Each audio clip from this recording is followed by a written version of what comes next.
Nah, kita ada di dalam khotbah berseri yang berjudul Hikmat Amsal melalui lensa Injil. Dan selama beberapa minggu ini saudara sangat diberkati terutama dengan berbagai macam masalah yang ada di dalam hati kita. Nah, hari ini kita akan meneruskan, kita akan bicara tentang the problem of self-control. Masalah dengan penguasaan diri. Saudara, penguasaan diri ini penting sekali. Orang yang gak bisa menguasai diri, hidupnya pasti akan kacau. Dan bukan cuma hanya hidupnya yang kacau, tetapi orang-orang di sekitarnya juga mengalami konsekuensi dari pilihan-pilihan yang salah. Karena saudara dan saya kalau tidak bijak dalam membuat pilihan, maka saudara pasti akan mengalami konsekuensinya. Nah, penguasaan diri ini penting sekali. A man who lacks self-control will have so many problem in his life. Seseorang yang memiliki masalah dengan penguasaan diri pasti punya banyak masalah dalam hidupnya. Nah, kita akan baca sama-sama, gak ada bergantian, kita akan baca semua karena ayatnya tidak begitu banyak ya. Amsal 18 ayat 10, 1, 2, 3. Nama Tuhan adalah menara yang kuat, kesanalah orang benar berlari dan ia menjadi selamat. Amsal 29 ayat 19 sampai 21. Dengarkanlah anakku, jadilah bijaksana. Perhatikanlah sungguh-sungguh cara hidupmu. Janganlah bergaul dengan pemabuk atau orang rakus, sebab mereka akan menjadi miskin. Jika engkau tidur saja, maka tak lama lagi engkau akan berpakaian compang-camping. Kemudian Amsal 25 ayat 28. Orang yang tak dapat mengendalikan diri adalah seperti apa? Kota yang roboh temboknya.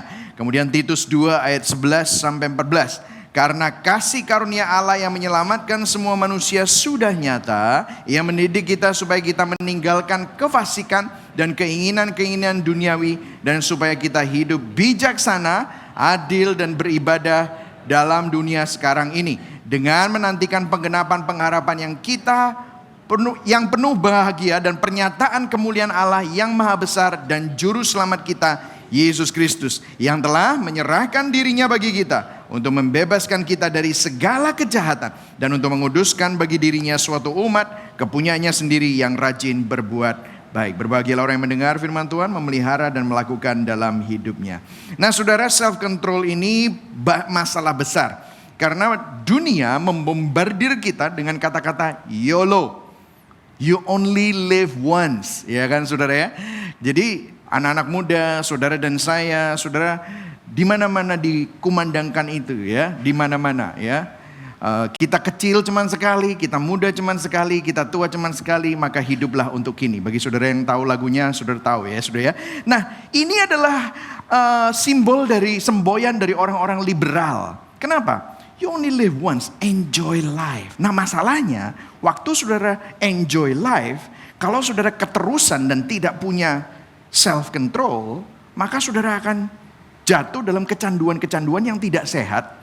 Dan ini akan membawa saudara punya banyak masalah, konsekuensi. Apakah itu secara kesehatan, apakah itu dalam hubungan, apakah itu dalam finansial. Orang bukan cuma hanya kecanduan dengan alkohol atau narkoba, tetapi kecanduan kerja. Kecanduan dengan hal-hal yang mungkin kelihatannya baik, tetapi itu kalau menjadi berhala, akhirnya merusak kehidupan saudara. Tetapi untuk mengobati YOLO, agama memberikan banyak peraturan. Sehingga banyak saudara berkata, gue gak mau jadi fanatik beragama. Kenapa? Karena nanti gue gak bisa begini, gue gak bisa begitu. Terlalu banyak gak bolehnya. Udahlah, gak usah agama-agamaan. Nah, anak-anak diajar sama orang tuanya untuk beragama dengan memiliki banyak peraturan, dan peraturan-peraturan itu dibuat untuk supaya kita dapat menguasai diri. Tetapi apakah itu jawabannya? Seringkali orang yang merasa terikat dan terbelenggu oleh peraturan dengan agama, mereka begitu keluar dari rumah, kuliah, mungkin hidup sendiri, maka mereka langsung menerapkan YOLO. Tetapi setelah saudara ada di dalam YOLO dan saudara melihat ternyata orang-orang yang YOLO ini kacau-kacau hidupnya, saudara bilang, oh ya mungkin agama ada baiknya. Sehingga saudara tahu, agama YOLO, agama YOLO. Jadi ini yang terjadi di mana-mana. Nah, bagaimana kita menghadapi ini dari sisi pandangan Injil? Poin saya ada 3 hari ini. Masalah penguasaan diri, punya masalah. Dan akibatnya seperti apa? So the problem of self-control dan the terrible effect.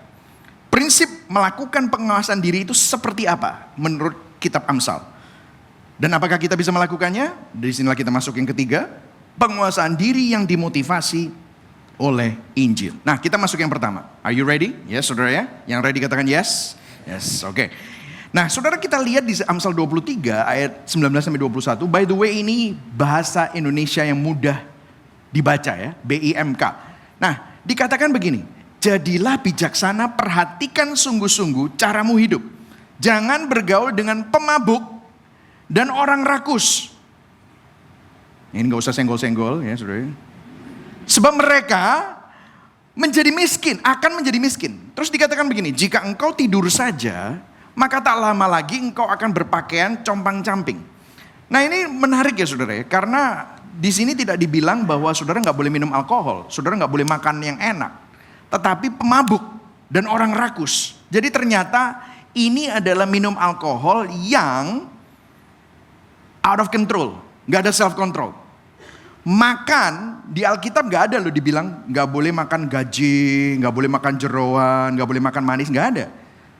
Ya, mungkin nggak boleh makan yang zaman di perjanjian lama adalah yang haram-haram itu. Tetapi kemudian di perjanjian baru dijelaskan bahwa semua itu halal. Semua boleh dimakan, tetapi kita tidak boleh diperhamba oleh apapun. Nah, tetapi di sini bukan dibilang nggak boleh makan, tetapi orang rakus. Mereka akan menjadi miskin. Loh, apa hubungannya miskin sama pemabuk sama orang rakus? Terus dibilang engkau tidur saja. Nah, miskin sama tidur itu adalah konsekuensi. Nah, setiap kali kita itu stres dan kita lari kepada makanan, waktu kita stres, kita lari kepada minuman, itu pertama-tama mungkin gak apa-apa, tetapi lama-lama itu akan memiliki efek yang jelek. Karena akhirnya saudara bukan lari dari stres untuk minum, akhirnya saudara hidup untuk minum, saudara hidup untuk makan. Dan saudara mengelilingi saudara, teman-teman saudara adalah orang-orang yang pemabuk dan orang rakus. Kebiasaan mereka menjadi kebiasaanmu. Ke-out of controlan mereka menjadi ke-out of control kita.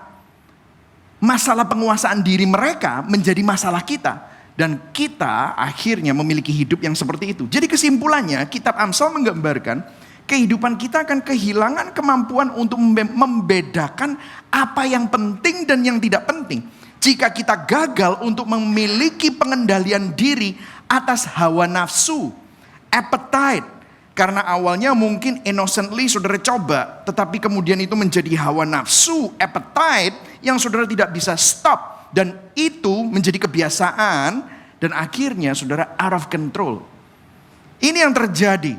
Jadi kitab Amsal mau mengingatkan kita akan hal itu. Kemudian kalau saudara baca di Amsal 25 ayat 28, ayo baca sama-sama ya. 1, 2, 3. Orang yang tidak dapat apa? Mengendalikan diri adalah seperti kota yang roboh temboknya.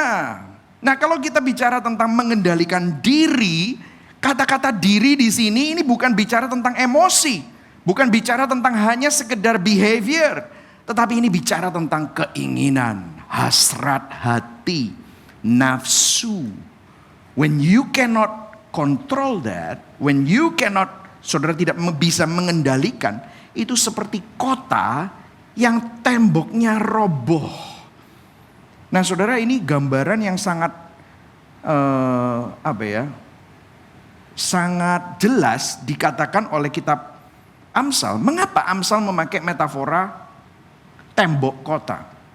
Nah saudara, kalau misalnya saudara pernah baca Alkitab, mungkin yang sekolah minggu, saudara pernah tahu ada seorang tokoh yang namanya Nehemia. Sudah tahu Nehemia? Nehemia adalah juru minuman Raja Ahasiweros. Satu hari ada kerabatnya datang mengunjungi dia, ya. Kemudian dia lagi bicara sama kerabatnya dari Yerusalem. Gimana keadaan Yerusalem? Kemudian kerabatnya bilang, aduh Nehemia, bro, hancur Yerusalem. Kenapa kok hancur? Karena temboknya roboh. Dan sudah tahu apa reaksi Nehemia? Waktu saya baca itu saya nggak ngerti. Saya rasa Nehemia ini lebay banget sih, ngapain sih? Dia menangis, duduk menangis, berkabung selama berhari-hari. Bro, come on lah. Tembok roboh aja sampai nangis berhari-hari. Come on, lebay. Kenapa? Kenapa kok seperti itu? Karena begini saudara, ketika dia mendengar bahwa Yerusalem tidak memiliki tembok, artinya kota yang tidak ada temboknya itu pasti hancur. Dan kalau belum hancur, pasti di masa yang akan datang akan mengalami kehancuran. Kenapa? Karena begini, tembok itu bukan keren-kerenan atau hebat-hebatan atau hanya untuk security. Tetapi ada fungsi di zaman dahulu kala. Kota dengan tembok, saya membaca begitu banyak komentari berbicara tentang ancient city. Ancient city, kota kuno itu memiliki tembok. Kenapa? Karena dengan tembok, kota itu memiliki keamanan bagi pertumbuhan ekonomi.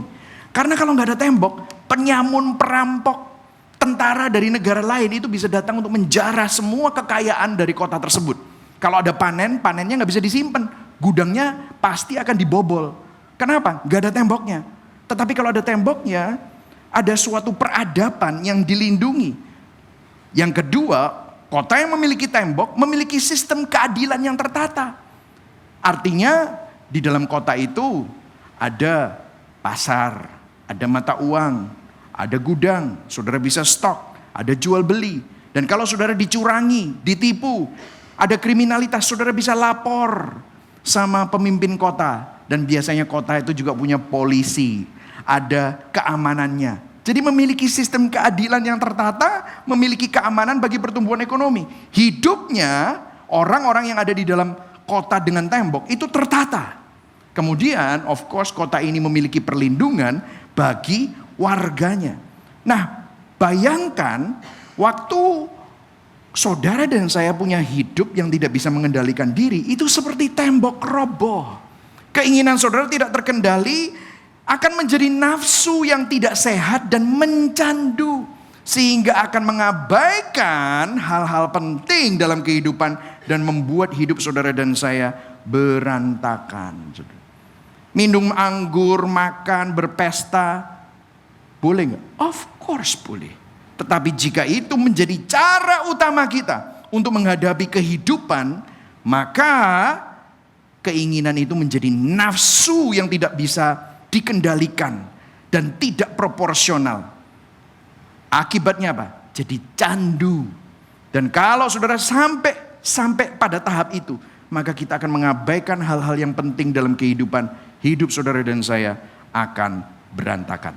Tim Keller bilang begini, the definition of self-control, definisi penguasaan diri adalah kemampuan untuk mengenali dan memilih hal yang penting di atas hal yang urgent. Urgent ini begini, saudara kepingin have sex, saudara horny, saudara harus dipenuhi. Saudara stres, saudara ingin mabok, saudara harus memenuhi itu semua. Saudara lapar, saudara tidak bisa menahan, saudara marah, saudara tidak bisa menahan perkataan, saudara pokoknya tidak punya penguasaan diri, itu hal urgent. Dalam situasi apapun, kalau kita tidak bisa melakukan itu, saudara pasti akan tidak bisa mengenali lagi yang penting dan yang gak penting. Karena orang yang punya penguasaan diri, hasrat hatinya sudah tertata dengan baik. Punya tembok, saudara. Nah itu saudara. Coba saya kasih contoh. Misalnya ya, kalau kita ngomongin tentang perkataan. Kalau saudara marah, saudara tidak bisa tahan. Apa yang terjadi? Firman Tuhan berkata, from the abundance of the heart, the mouth speaks. Dari kelimpahan di dalam hati, pasti kata-kata kita akan muncul. Makanya kalau saudara marah, saudara nggak jaga kata-kata kita. Apa yang terjadi? Saudara melampiaskan kemarahan, saudara meluapkan kemarahan. Apa yang terjadi? Kata-kata saudara ini kan pasti akan menyakiti orang. Suami menyakiti istri, istri menyakiti kamu, ya kan? Apa yang terjadi? Broken relationship. Hubungan akan hancur. Orang tua dan anak, saudara gregetan sama anak Anda, saudara nggak punya self control, apa yang terjadi? Saudara langsung maki-maki anak Anda, goblok, nggak tahu terima kasih, dasar anak kurang ajar, nggak tahu diri. Saudara menubuatkan hal-hal yang buruk kepada anak saudara. Apa yang terjadi? Anak saudara kepahitan, anak saudara sakit hati.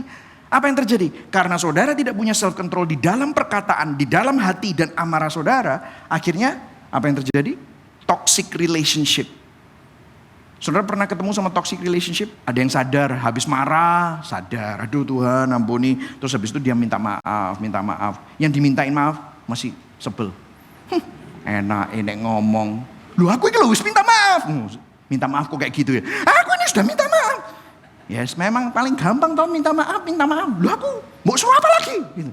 Dasar kamu tuh memang mau akeh. Loh ya toh, loh sungguhan loh. Oke lian. Nah, langsung gitu ya. Terus habis itu ngomong gini, memang kamu itu selalu. Terus yang kamu juga tidak pernah. Selalu dan tidak pernah. selalu muncul. Begitu saudara ya. Apa yang terjadi? Saling menyakiti. Saudara, coba lakukan ini bertahun-tahun. Apa yang terjadi? Pasti kasihnya sudah tawar. Akhirnya cuman hanya rumit. Lama-lama apa? Cerai, saudara. Ini yang terjadi di mana-mana. Dengan perkataan kalau kita tidak mengendalikan diri, konsekuensinya hubungan rusak, sakit hati, kepahitan, toxic relationship. Makanan. Saudara, stres, makan. Senang juga makan. Ya kan, senang makan, stres makan. Apa yang terjadi? Saudara makan. Apa yang terjadi? Saudara tidak bisa mengendalikan diri, maka semua makanan yang masuk itu hanya untuk memuaskan nafsu makan yang rakus. Bukan makanan untuk kebutuhan kesehatan. Bukan makanan yang seimbang. Bukan makan makanan yang sehat, makan sayur, makan makanan yang bergizi, tetapi junk food. Ada yang bilang kan, tapi ya itu pastor yang enak ya itu, ya kan? Yang jeroan-jeroan itu, yang santan-santan itu, yang gorengan-gorengan itu yang enak. Alkitab tidak pernah bilang kita tidak bisa menikmati makanan, tetapi kalau kita tidak mengendalikan diri dalam hal makanan, maka tubuh kita akan menuai konsekuensinya. Kita akan sakit, jantung, obesitas, diabetes. Minum juga gitu. Ada Alkitab bilang jangan minum manis-manis gitu. Enggak ada, saudara. Alkitab tidak pernah melarang minum manis-manis. Tidak pernah melarang minum-minum wine, alkohol. Tetapi waktu kita minum out of control, lepas kendali, apa yang terjadi? Kemabukan. Minum manis yang out of control, apa yang terjadi? Diabetes, saudara. Penguasaan dirinya tidak ada. Kenapa? Karena itu adalah dosa gluttony. Gluttony itu kerakusan, saudara. Sehingga apa yang terjadi? Saudara ya, saudara tahu gak? Otak saudara itu langsung membuatkan saudara rute. Begitu saudara stres, terus saudara bilang makan. Atau stres shopping, stres ngerokok, stres whisky. Gitu misalnya ya, ini macam-macam ya. Langsung dibuatkan jalan. Nah pertama kali saudara lakukan, apa yang terjadi? Ada jalan setapak.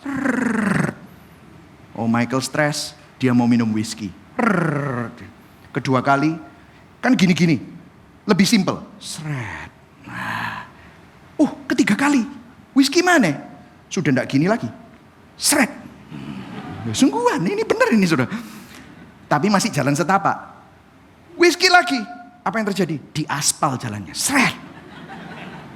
Habis itu, stres lagi, minum lagi. Bukan hanya di aspal, dijadikan jalan tol.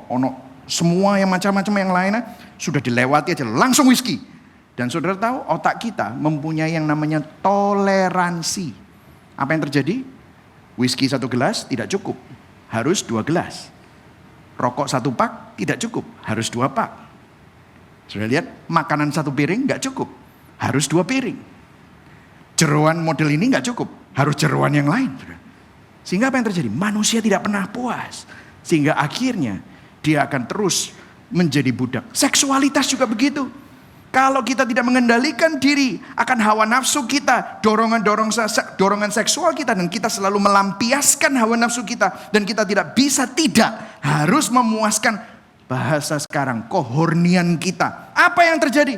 Pelecehan seksual, perselingkuhan, pemerkosaan, sex trafficking, pornografi. Apa yang terjadi? Konsekuensinya broken relationship, emotional problem.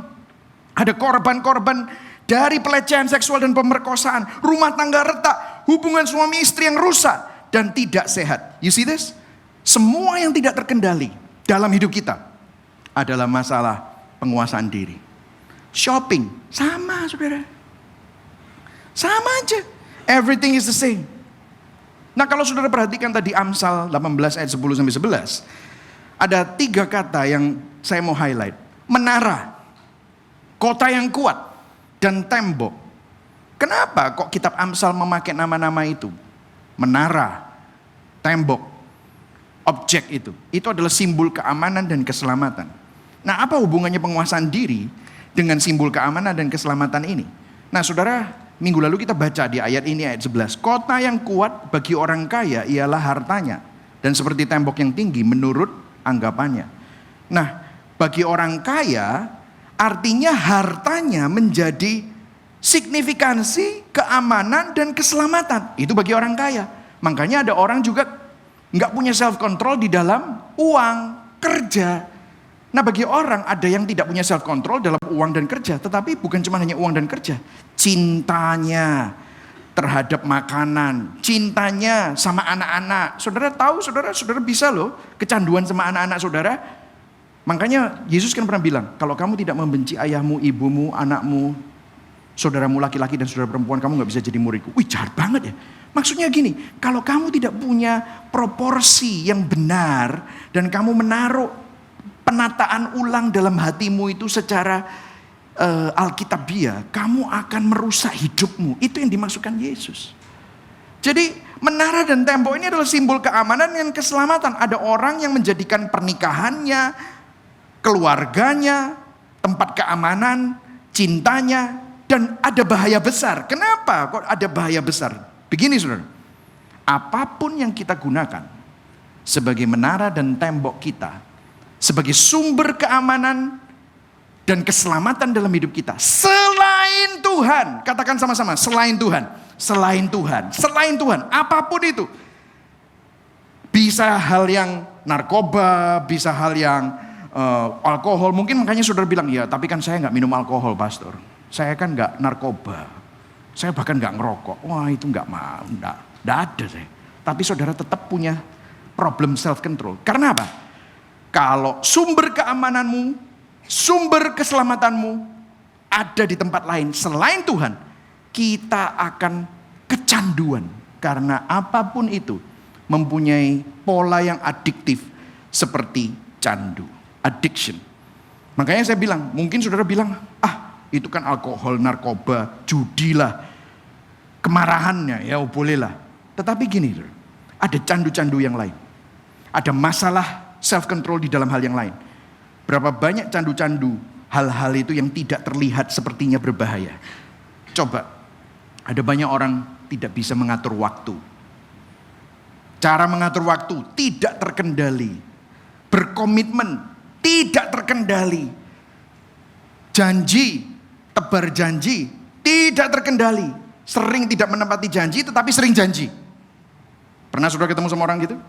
Kenapa? Dia janji karena tidak mau mengecewakan temannya.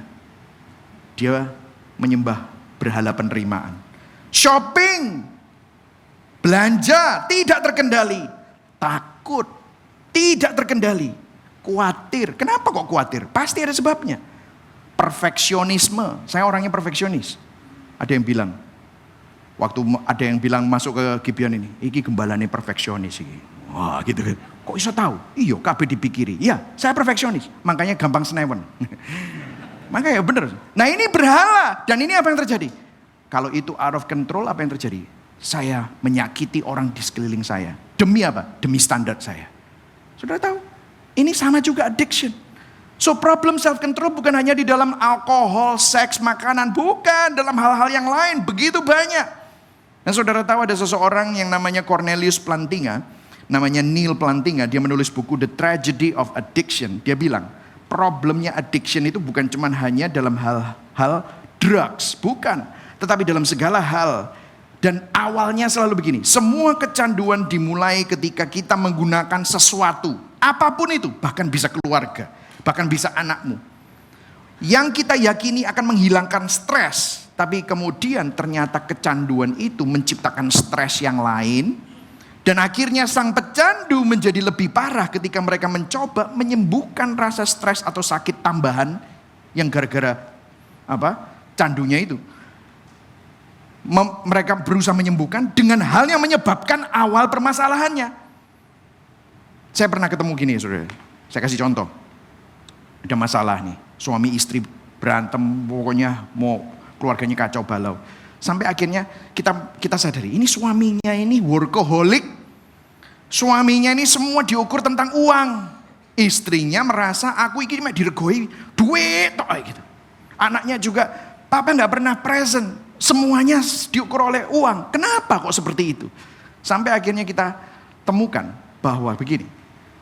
Sang suami bilang, saya ini jadi kerasa saya laki-laki jantan. Laki-laki yang punya harga diri saat saya berhasil dalam pekerjaan. Dan apa yang terjadi? Waktu mereka berhasil, waktu dia berhasil, wah dia bawa uang, itu menyenangkan memang. Dan istrinya juga awalnya senang. Tapi waktu mereka punya masalah dengan komunikasi, dia merasa dia gagal sebagai suami. Dia nggak mau tidak mau menyelesaikan masalah komunikasi. Dia malah kompensasi untuk kerja lagi, untuk dapat uang lebih banyak. Dia bilang, apa sih yang kamu butuhin? Ojo ngomel lah ita. Tak transfer ya? Transfer. Tak tukok nota saya? Tas. Tak beli no apa lagi ya? Beliin aja. Tapi bukan itu yang dibutuhkan, tapi itu yang dia berikan.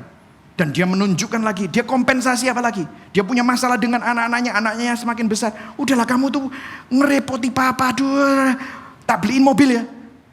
Tak beliin apa ya? Jadi dia menyelesaikan segala sesuatu dengan uang. Dan akhirnya pada saat yang sama, dia kehilangan anaknya, dia kehilangan istrinya, dia kehilangan semuanya. Yang dia punya apa? Cuma kecanduannya, yaitu pekerjaannya dan uangnya. What kind of life is that? Persis seperti yang ditulis buku ini. Kecanduan selalu menginginkan dosis yang lebih besar karena yang lama sudah tidak berlaku. Nah, saya masuk ke dalam poin yang kedua. Bagaimana sih prinsipnya tentang melakukan penguasaan diri? Nah, by the way, tahu prinsip belum tentu bisa melakukan. Ya saudara ya. Dikatakan begini, Amsal 18 ayat 10. Dikatakan nama Tuhan adalah menara yang kuat, kesanalah orang benar berlari dan ia menjadi selamat. Perhatikan ada dua hal, nama Tuhan dan berlari. Nah yang pertama adalah nama Tuhan. Nama Tuhan, saudara kalau masih ingat, kita pernah membuat khotbah berseri The Name of the Lord di awal tahun. Bagi saudara yang baru mungkin saudara bisa mendengarkannya melalui Spotify atau YouTube. Nah di dalam khotbah berseri itu, nama Tuhan itu bermakna menggambarkan natur, atribut dan karakter Tuhan. Kalau sudah perhatikan, nama di Alkitab ini sangat penting. Makanya Abram jadi Abraham, bapak banyak bangsa. Ya, Yakub jadi Israel. Yakub itu penipu, Israel adalah pahlawan Allah. Simon jadi Petrus. Simon itu buluh yang gampang diombang-ambingkan. Petrus adalah batu karang. Itulah sebabnya nama ini penting sekali. Karena apa? Nama itu bermakna menunjukkan natur, atribut, karakter seseorang. Nah saudara yang mau punya anak, make sure saudara bukan cuma hanya milih nama karena nama itu dipakai oleh Kim Kardashian untuk menamakan nama anaknya gitu saudara ya. Ya, jangan cuman begitu saudara ya, tetapi cari maknanya gitu ya saudara. Nama Tuhan. Nah, kemudian yang kedua berlari. Nah, saudara konteksnya di sini adalah melakukan tindakan yang dengan usaha keras, tindakan intensional menyelamatkan diri. Kenapa? Ada bahaya, dia lari kepada kota, masuk kota karena di dalam kota dan menara itulah ada keselamatan. Dia lari. Nah, dari dua hal ini, kalau saudara mau mempunyai penguasaan diri, tahu nggak penguasaan diri itu saudara bisa kalahkan dengan mengkalibrasi apa yang saudara pikirkan. Yang pertama adalah secara intensional berbicara kepada dirimu sendiri, self talk. Katakan sama-sama, self talk. Mengatakan kebenaran kepada dirimu sendiri. Tentang siapa? Karakter Tuhan. Tuhan itu baik. Memperkatakan firman Tuhan. Mengingat kebaikan Tuhan. Mengatakan kepada diri sendiri bahwa Tuhan berdaulat. Saudara tidak bisa mengkontrol dan mengendalikan semuanya. Tetapi Tuhan yang memegang kendali. Nah itulah sebabnya saudara perlu banget saudara mendengarkan khotbah setiap minggu. Saudara baca firman setiap minggu. Saudara memuji dan menyembah Tuhan bersama-sama seperti ini secara korporat. Kenapa? Karena itu mengkalibrasi hati saudara. Sehingga akan lebih mudah untuk saudara bisa self-talk. Makanya Martin Luther bilang gini. I preach the gospel to myself every day because I forget every day. Saya berkhotbah pada diri saya tentang Injil setiap hari. Kenapa? Saya lupa setiap hari.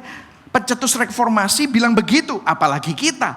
Kita perlu self-talk. Kenapa? Karena pada saat kita self-talk, self-dialog, kita bicara. Jadi kalau saya marah, kalau saya mulai stres, saya bicara, saya telusuri. Kenapa kamu kok tersinggung waktu Novi, istri saya, ngomong begini? Kenapa? Coba cari. Oh iya, kenapa? Oh iya, karena aku merasa dia tidak menghargai aku. Aduh Tuhan, ampuni aku Tuhan. Padahal penghargaan yang tertinggi itu bukan dari manusia. Karena Novi juga orang berdosa.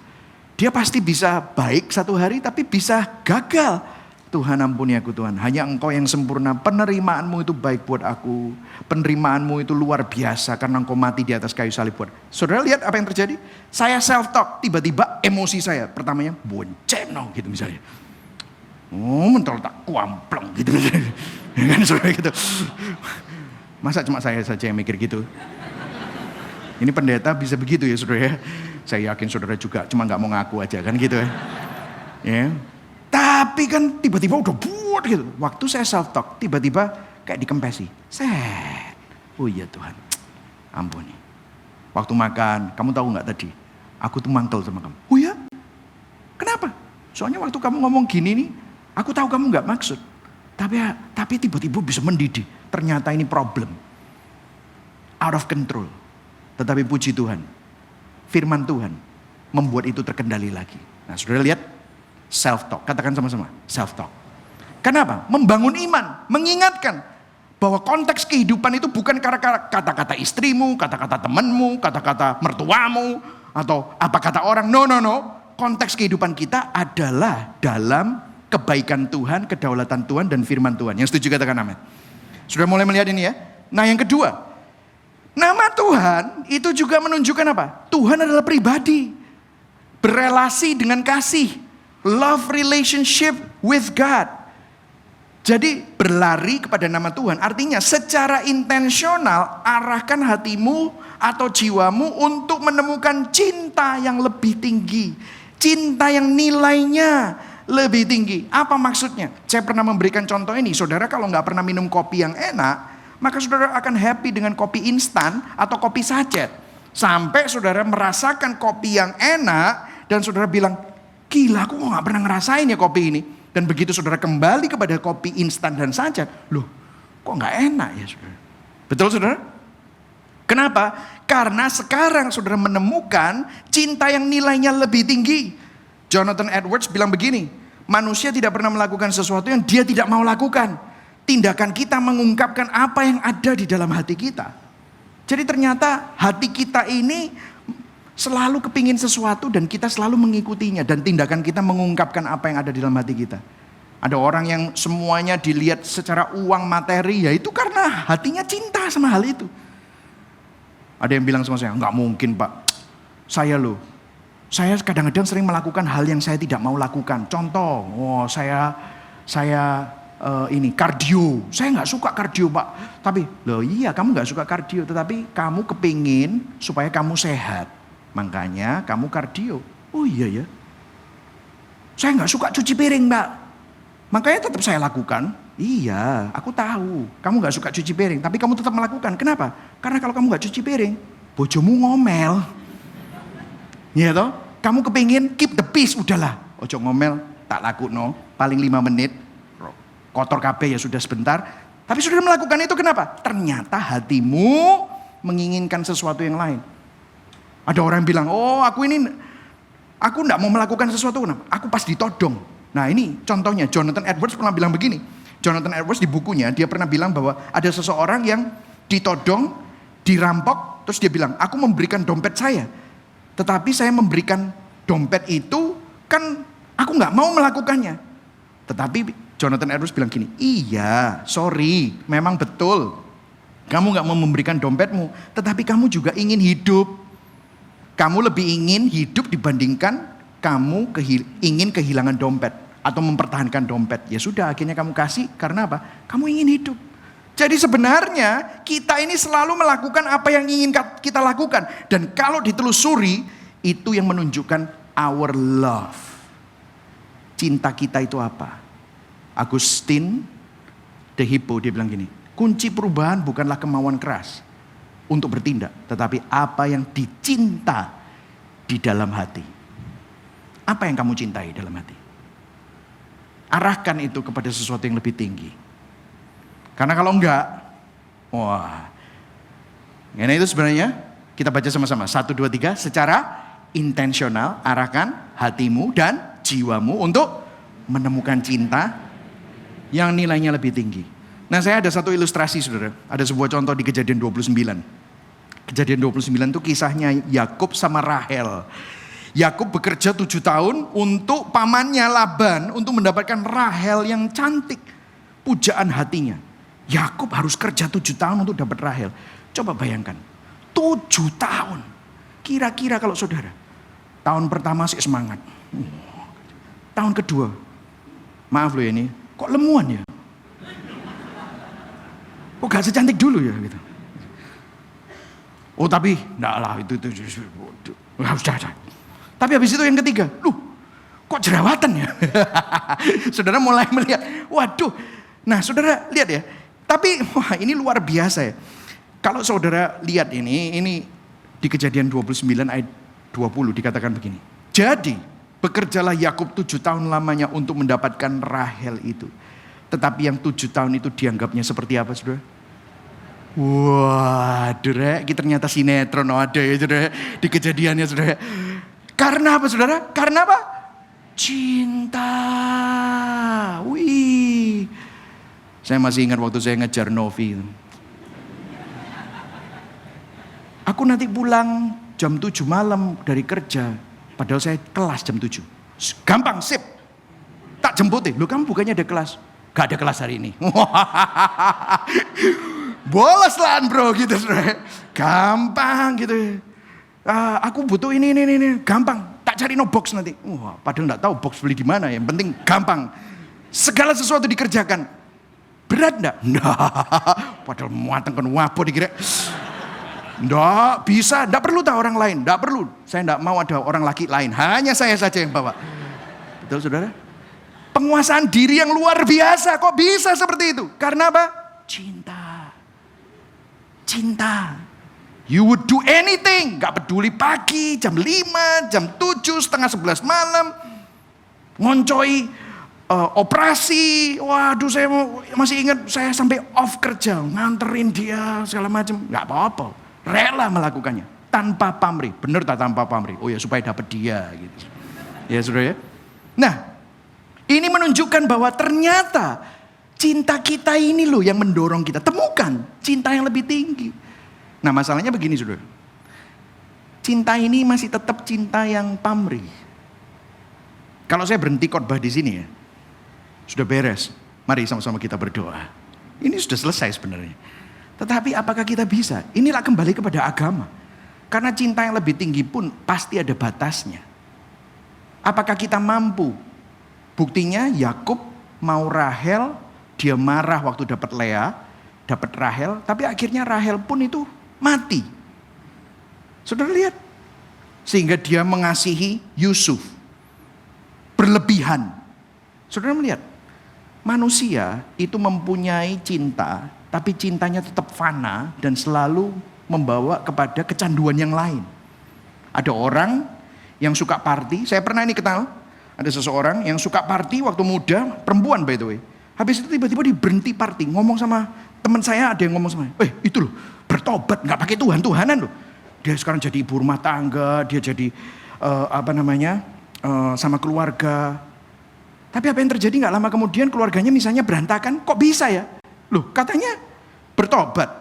Saudara lihat, dia dulu waktu party, dia kecanduan itu karena hatinya membutuhkan penerimaan. Tetapi akhirnya dia menerima penerimaan yang lebih tinggi dari seorang laki-laki. Tetapi setelah beberapa tahun, laki-laki itu mengecewakan dia. Apa yang terjadi? Berantakan, selingkuh lagi. Saudara lihat, hidup kalau semuanya dari yang fana, pasti akan akhirnya hancur. Apakah kita mampu menemukan kasih yang lebih tinggi? Gak bisa saudara. Inilah kita masuk ke dalam yang ketiga. Karena apa? Agustin berkata begini, the main problem of our life, that our heart is filled with disordered love. Masalah utama dalam hidup kita adalah kasih kita kacau. Kasih kita rusak gara-gara dosa. Di sini kita masuk yang ketiga. Nah, Titus, this is amazing. Dikatakan begini, kita baca sama-sama ayat 11. 1, 2, 3. Karena kasih karunia Allah yang menyelamatkan semua manusia sudah nyata. Ayat 12. Ia mendidik kita supaya kita meninggalkan kefasikan dan keinginan-keinginan duniawi. Dan supaya kita hidup bijaksana, adil dan beribadah di dalam dunia. Nah saudara, kata-kata hidup bijaksana aslinya itu bukan bijaksana saja, tetapi bicara tentang self control. Wah, menahan diri, mengendalikan diri. Nah saudara tahu, ini bukan cara kita ngajar anak-anak kita. Diajarin apa? Love, grace. No, karena apa? Kalau kita ngajar anak-anak kita gini, kamu makan gak? Kalau gak makan, gak boleh makan es krim. Diancam, betul gak? Kamu sopan loh ya. Kalau enggak iPadmu tak ambil. Betul atau tidak? Kamu bikin PR. Ya diancam terus, kasihan. Bikin PR. Nanti tak beli no sepatu. Nah, itu. Jadi diancam. Kadang-kadang dikasih iming-iming. Saudara tahu apakah ini mengajarkan self control? No. Apakah ini ngajarin self control? Boleh nggak ngomong gitu? Boleh. Kita perlu ngajarin anak kita seperti itu. Tetapi nggak bisa terus-terusan. Kenapa? Karena ancaman dan iming-iming itu juga nggak ngajarin self control. Malah yang ada adalah ketakutan atau keinginan untuk mendapatkan sesuatu. Hawa nafsu terhadap iming-iming yang sebenarnya hanya membuat orang menjadi lebih cemas, lebih takut, dan lebih gelisah. Ini sebenarnya. Nah tetapi lihat, baca ayat 11 lagi. Karena kasih karunia Allah yang menyelamatkan semua manusia itu sudah nyata.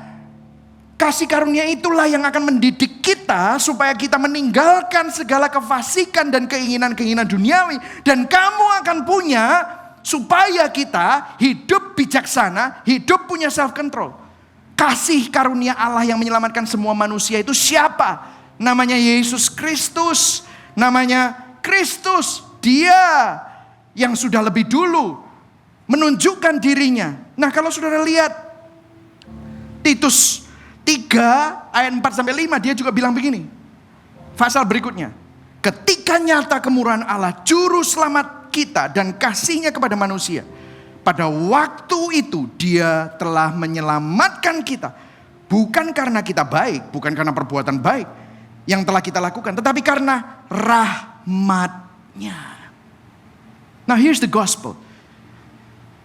Ini caranya kita menemukan kasih yang lebih tinggi. The gospel. Dengarkan saya. Tahukah saudara, di Amsal 18 yang tadi kita baca, nama Tuhan adalah menara yang kuat. Kesanalah orang benar berlari dan ia menjadi selamat.